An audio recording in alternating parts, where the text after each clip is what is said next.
singing, special music, etc. So I was away to see if anybody's popping up. Look at George, I thought he was almost ready. Well, you now have perfect attendance at Moscow Christian Church 2019. How long will that last? Hopefully for the whole year. So consistency is important. We like consistency in a lot of things. I think we like it in the food category. So why not as we gather here every Sunday morning. Starting month number 9 together today. We've been here almost long enough to have a baby. Not going to happen. Diane almost fainted over there. She shaking her head. Yeah. Well, since we've shared 8 months together, I thought it was about time that we discussed your favorite subject. I know that's true because it's a favorite subject of every church that I preached at. That's the subject of money, of stewardship, of giving. I still remember a deacon at our church in Ladoga, Indiana. I served there a couple different times. And he was a nice fellow. He was my barber. Usually did a good job with what he had to work with and all that, and enjoyed visiting with him. He was blessed. He had a very good clientele and did very well financially. His wife did as well, and they different things they like to do. And another good friend of his, they shared occasionally in camping during the summertime. And it seemed like that they just timed it just right during the summer that the Sunday they would be back, I would have a sermon about stewardship. And I still remember him shaking my hand at the door one Sunday morning and says, "Can you ever talk about anything but money?" And I wanted to say, if you are ever here a little bit more often, you would know that I do. Generosity in a stingy world. And so this month we want to talk about stewardship. And stewardship, as you know, involves a whole lot more than money. Money is just one expression of it. But did you get what you wanted for Christmas? We went over the Neiman Marcus catalog a week or two ago. Some other things I came up with that were suggestions that you could get your own his and her action figures. They would take a picture of you and then turn it into an action figure, $7,500. I think a bobblehead probably would do better. But also you could get a bamboo sitting hut for your backyard where you could relax after mowing for only $15,000. 62-inch flat screen TV, and the cost that was on this example I had it's a whole lot less than that now, so that's a little easier to do. A limited edition Neiman Marcus Cadillac, 2004 for $85,000. Or 25 hours of flying time in a Cessna Citation XL private jet, $139,000.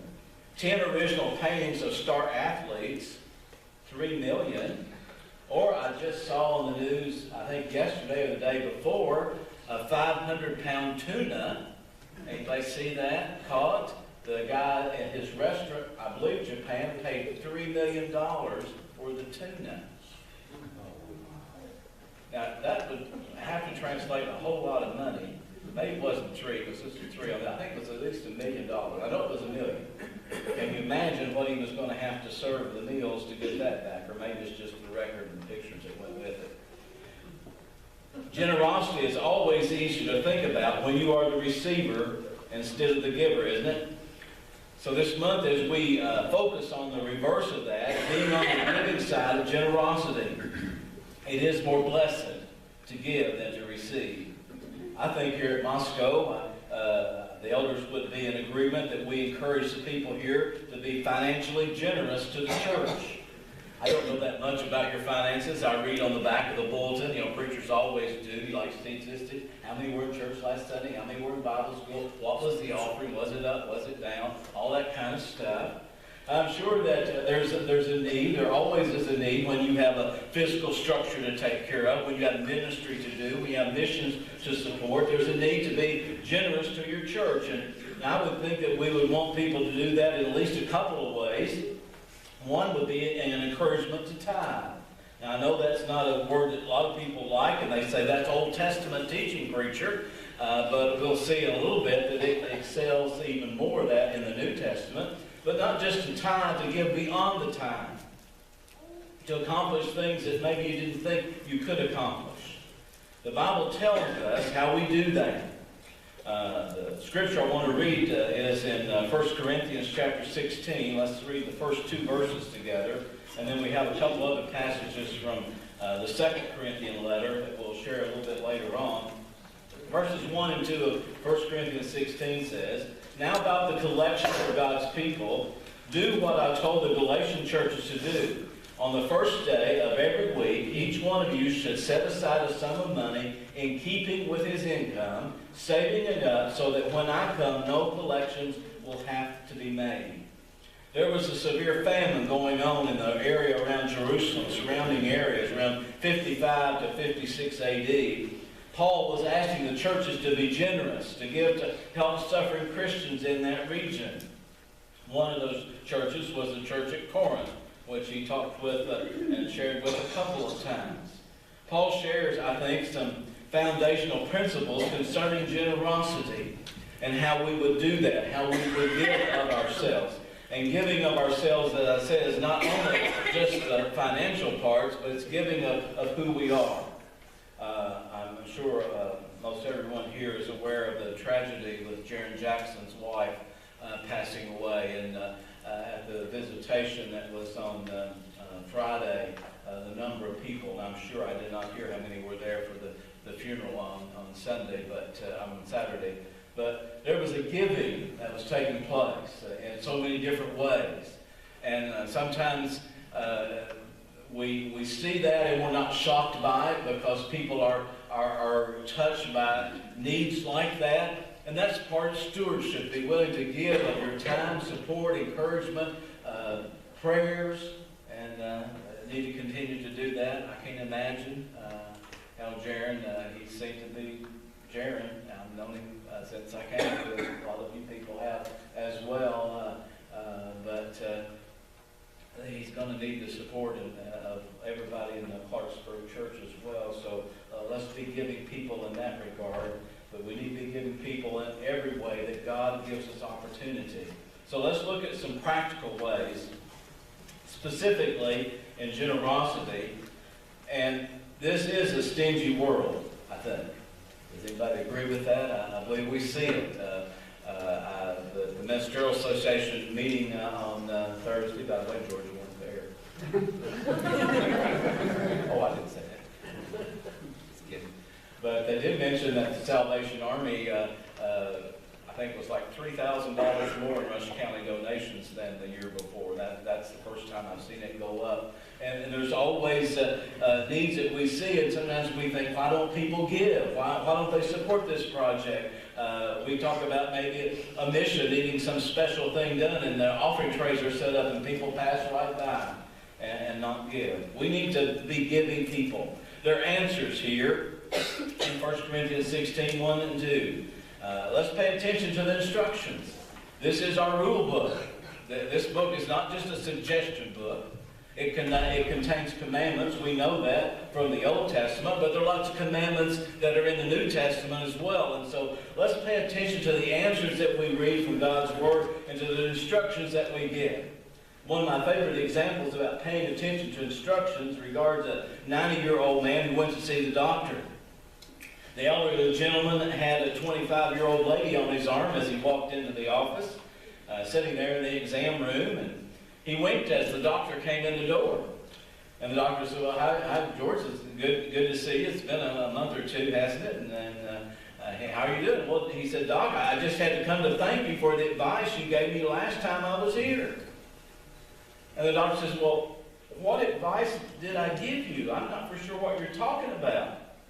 Well, don't you remember? I wasn't doing very well, and you gave me this advice. You told me to get a hot mama and be cheerful.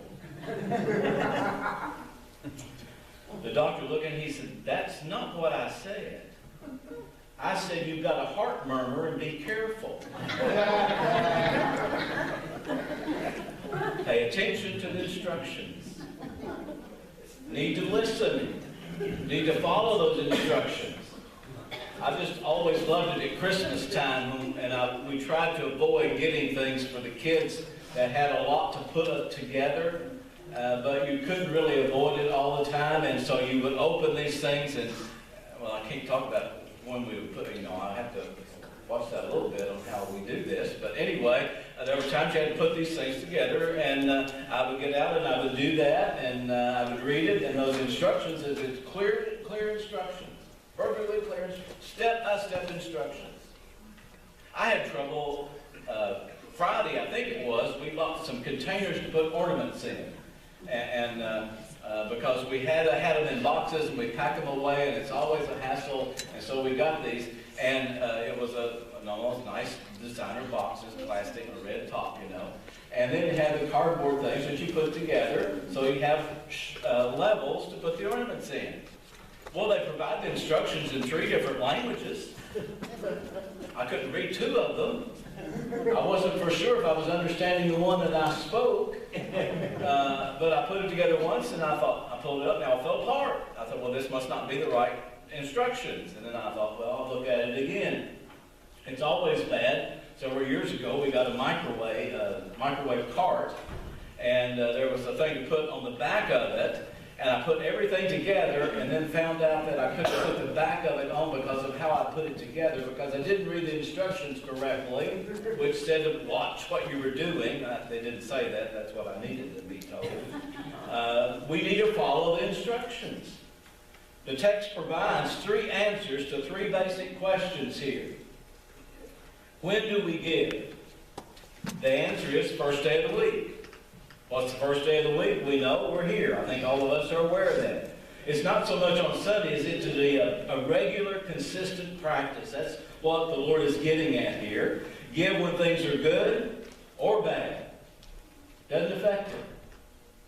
It might affect a little bit how you feel when you do it, but you give whether the things are good or bad. There are no gaps in the pattern. Generosity in its purest form is displayed in difficult times as well as good times. There were times years ago, the first church that we preached at, I got paid monthly. Salary was paid monthly. That is a sort of a challenge, at least it was for us. A monthly pay. We were just starting out. And I remember very specifically, there were a few times that I looked at the bank balance toward the end of the month, and it was under $10 several different times. Which, if they had a lot of fees, they didn't then, thankfully, or we would have really been in trouble. But one of those months, it was a little bit low, and I was over in the office. We had the pleasure of being the janitors of the church, as well as the typing the bulletin people and doing the youth groups and everything else. And I was over there getting the bulletin typed. I'm 22 years old at the time. Diana's home. She was out in the yard working, and a couple came by and walked in the church, and they saw me. They said, "Where's your dad?" And I said, "Well, he's home, I guess. He doesn't live here." "Oh, okay. Where's the preacher?" "Well, I'm the preacher." "You got to be kidding. You're not the preacher." I had a sweatshirt and jeans on, and I said, "Well, yeah, I am. I'm the preacher here." He says, "We want to get married." Elmer Kaysen and Edna Long, I'll never forget their names, 68 and 65 years of age. They were on their way to Florida. They wanted to get married. They got it to Tennessee. They couldn't do it on a Kentucky license, so they came back across the border to Williamsburg, Kentucky to get married. And I said, "Well, I've never done a wedding." And they said, "It doesn't have to be anything fancy, just get it done. We're in a hurry." Well, probably now I wouldn't have been doing it that way. I thought, well, I knew we needed a witness, so I got over to get Diane, and we got our neighbor who was getting dementia. And anyway, I can't remember her name. So but anyway, we got together, we did the wedding, and this was one of those weeks that the balance in the checkbook was probably about $895, not $895. And they gave me $50 for the wedding. Diane told me to go out to the interstate, Put up a sign, weddings. I think you did say that.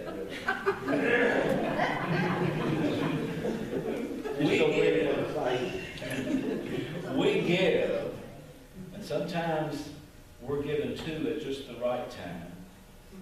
Who's the who that gives? Who gives? I've known people that have said at different times at churches that I've been involved with, and offerings, they would say, what is so-and-so giving? Well, yeah, each of us need to give. No one is exempt. Every member of the family is expected to contribute to the needs of the family, and all of us are expected to contribute to the needs of this family here at Montserrat. There was a fictional church I read an example of, was taking advantage of the technology that was available, and they had collected and put together a new offering tray. If you did not put at least $20 in the offering tray, a red light came on. Less than $10, a bell would ring. If you didn't put anything in, it took your picture. Okay? Well, that might embarrass somebody into giving, but that's not the way that you do it. I served a church once that was very good in giving to local projects, but very bad about giving to the kingdom of God as a whole. They wanted to support something that they could go visit, and they gave a quarterly mission offering to their church camp. And that was good. I'm all for giving to church camps, but they gave $0 to anything else. They wanted to be able to drive over and look at what they had built.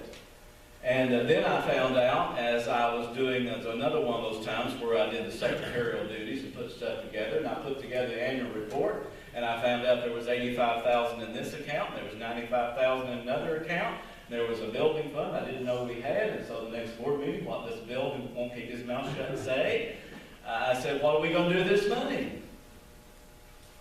And you would have thought I was ready that I was trying to grab the money, is what they were thinking. And I just told them, I said, it was saving for a rainy day was about what they came up with. And there were things that needed to be done in the building, there were things that needed to be done in other areas. And I said, well, I can't support that kind of giving.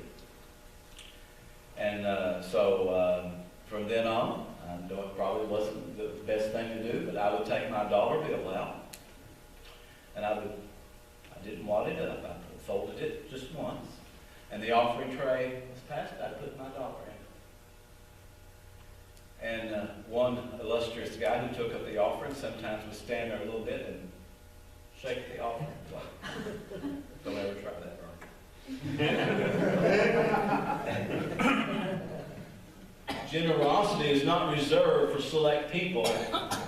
Every one of us has a responsibility. Sometimes people think they're exempt. I don't have a large amount of money, so I can't give. I've got bills to pay. Others, well, I'm a new Christian. The members need to be the ones to do this, but no, both of those ideas are not correct. Every person, every family, we're all called to generosity. So the next third question is, well, how much do you give? I know churches that send them out and send a letter out and say, you're expected to give this amount of money this year to the cause of this church. And there's if you don't, you need to do that. You can't legislate what someone's going to give, but God's word answers the question very clearly. It says we give according to our income. The Greek word has to deal with how much you have prospered. It means the amount of generosity will vary according to the person. If you don't have as much, then you will give less. But the principle certainly makes sense, doesn't it? Because it puts all of us on a level playing field. Not all give the same amount, but all give some money. But it means in those other areas of stewardship as well. If you haven't begun, I would encourage you to get on that path this year. Start with 10%. Say, there's no way I can do 10%. Then start with 5%. Oh, you see my problem. I can't give 5%. We'll give 2%. Just start. You will find out you cannot outgive God. It will not happen. I read a story about a Bible college freshman many years ago. told the Cross, he said, I can't pay attention very well. I'm always worrying. I'm always broke. They said, well, we can give you a job here. And so he started cleaning the restrooms in the dorms. And they paid him $30, $40 a week.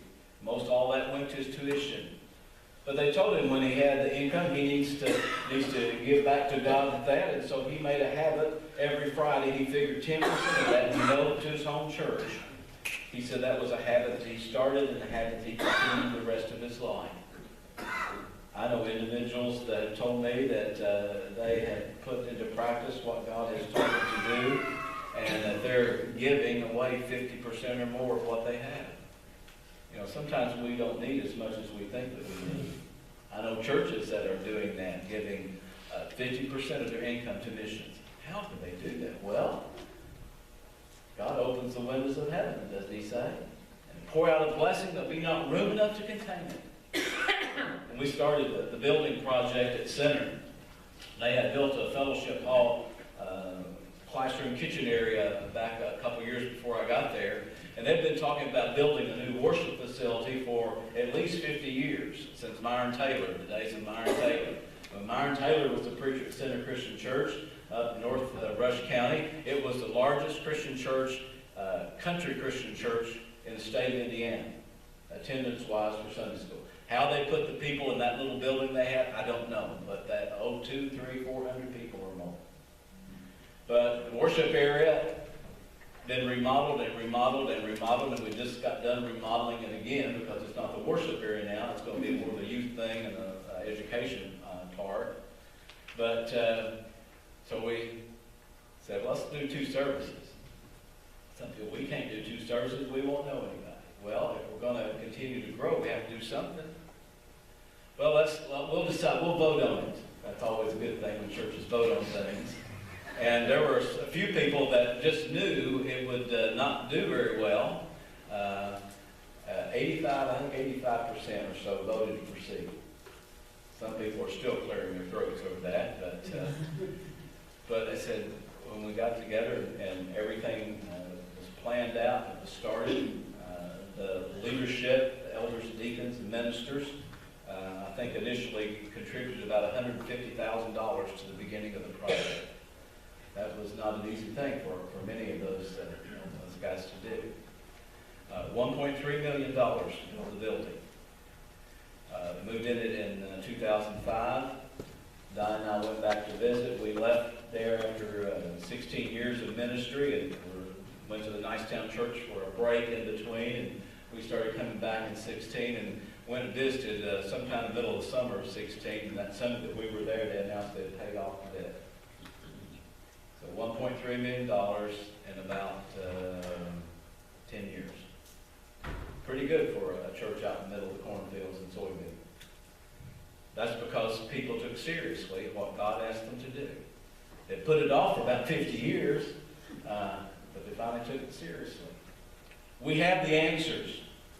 Do we have the ambition? 2 Corinthians chapter 8 and verse 7 says,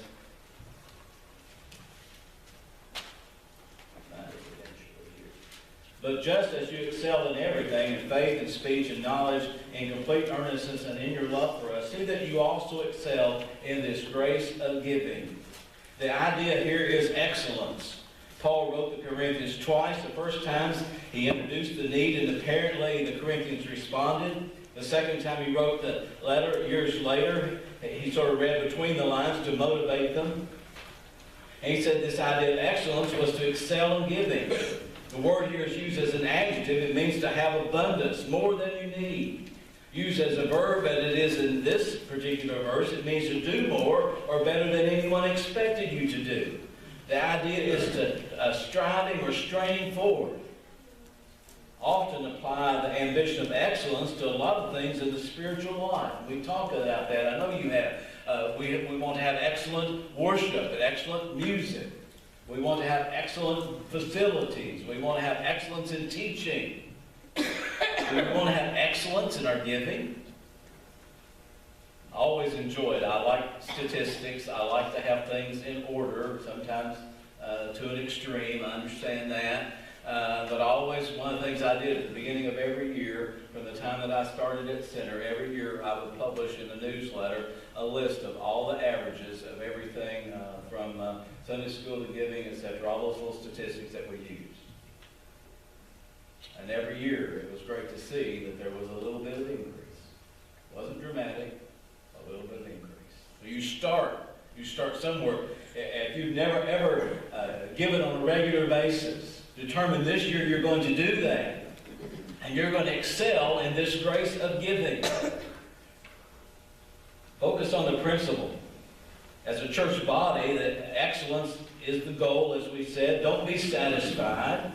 We want things to excel. We want people to understand that we do things in the right way. I don't think someone visiting the church will be impressed here if they come in and someone gets up and says, well, it's about, let's see, what, we're supposed to start at 10:30? Well, it's about 10:35. I guess I might as well get started with this. And look over at Sherry. You got any music to play for us, Sherry? And Sherry said, wait a second, I think I got a song or two we can do. Get ready for communion, and no one comes up to help serve and says, anybody want to help? Anybody? Would you be impressed?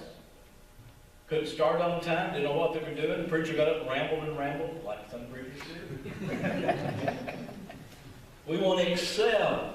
We want to show that we're doing things in a way that God can work in us.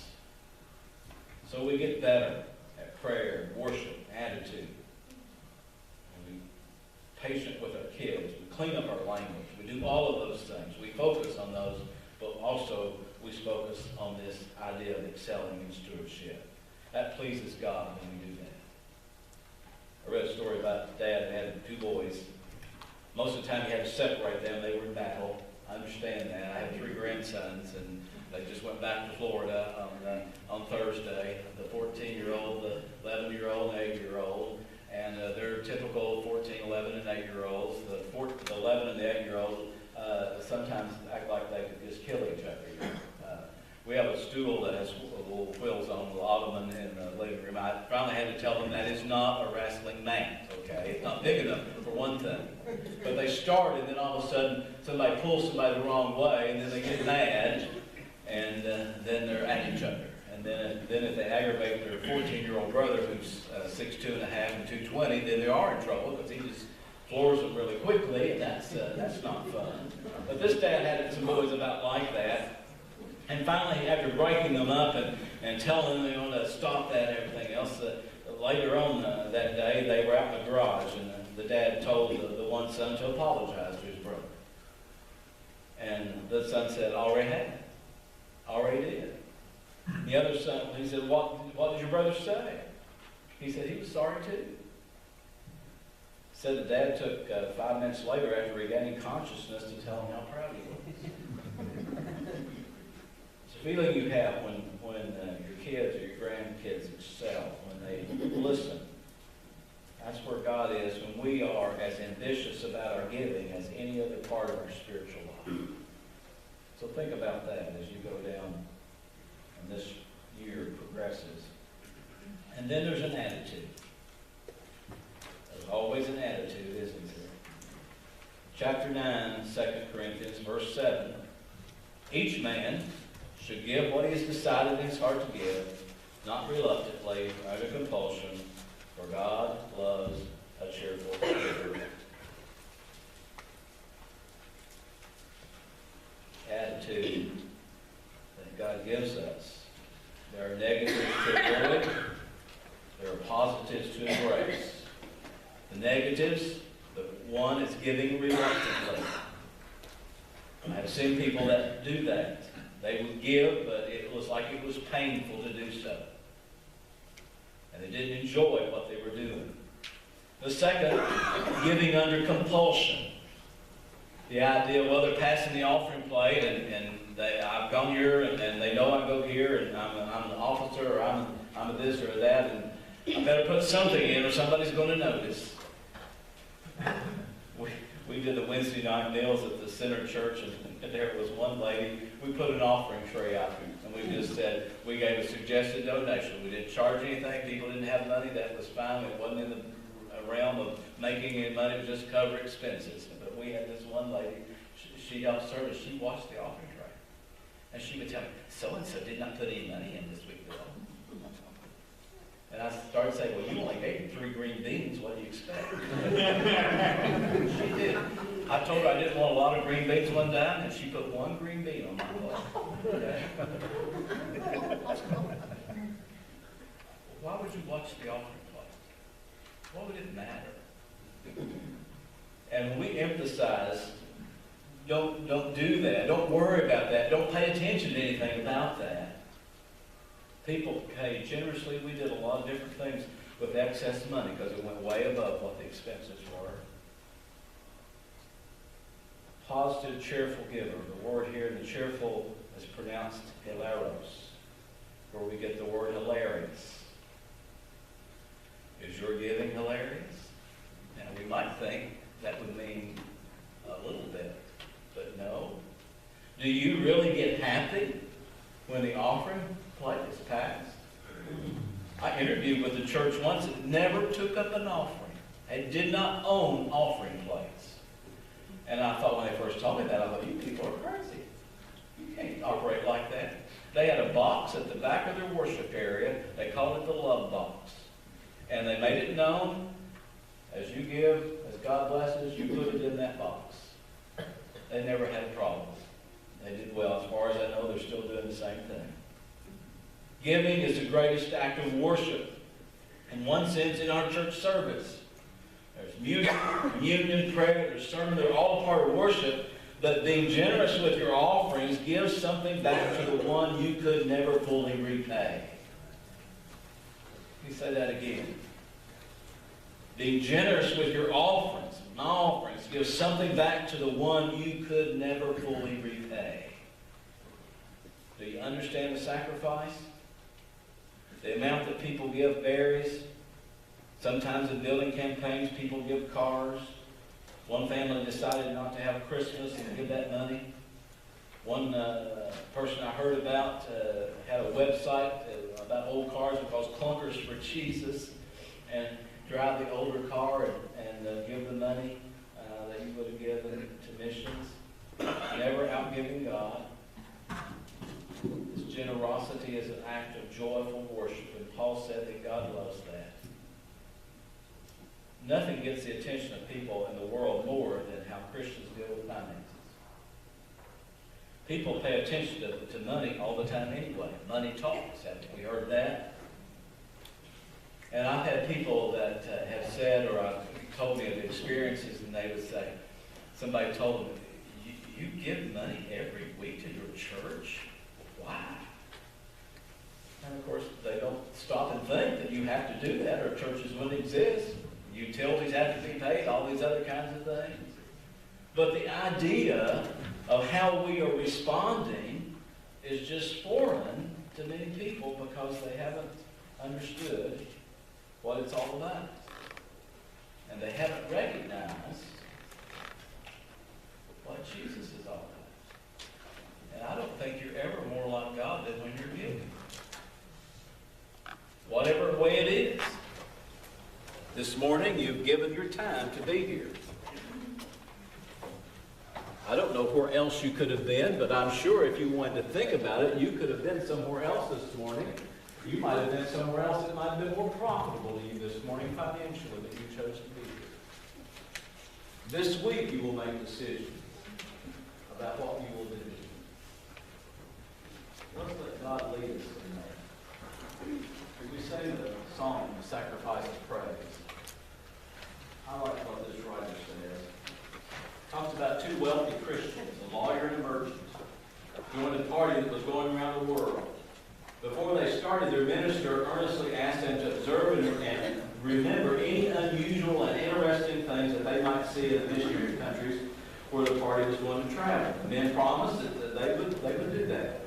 In Korea one day, they saw in a field by the side of the road a boy pulling a crude plow, while an old man held the handles and directed it. The lawyer was amused and took a snapshot of the scene.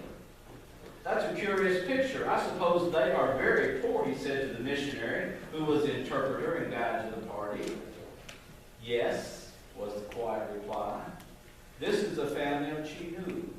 When the church was being built, they were eager to give something to it, but they had no money, so they sold their only ox and gave the money to the church. This spring, they are pulling the plow themselves.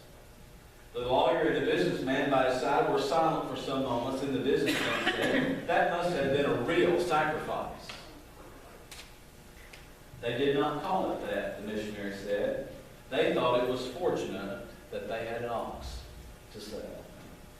The lawyer and the businessman had not much more to say, but when they reached home, the lawyer took that picture to the minister and told him the story. And then he said, "I want to double my pledge to the church. And please, give me some plow work to do. I've never known what sacrifice for the church meant. A converted heathen taught me. I'm ashamed to say I have never yet given anything to my church that cost me anything." That line again. I was ashamed, I say, I have never yet given anything to my church that cost me anything. What did it cost? Matthew 27:45. From the 6th hour until the 9th hour, darkness came over all the land. About the 9th hour, Jesus cried out in a loud voice, "Eli, Eli, lama sabachthani," which means, my God, why have you forsaken me?" When some of them, those standing there, heard this, they said, "He's calling Elijah." Immediately one of them ran and got a sponge. He filled it with wine vinegar, put it on a stick, and offered it to Jesus to drink. The rest said, "Now leave him alone. Let's see if Elijah comes to save him." And when Jesus had cried out again in a loud voice, he gave him his spirit. Total commitment. Sacrifice. That's what he did. That's what he calls us to. I don't think we do much sacrificial stuff. Sometimes I think that maybe we do.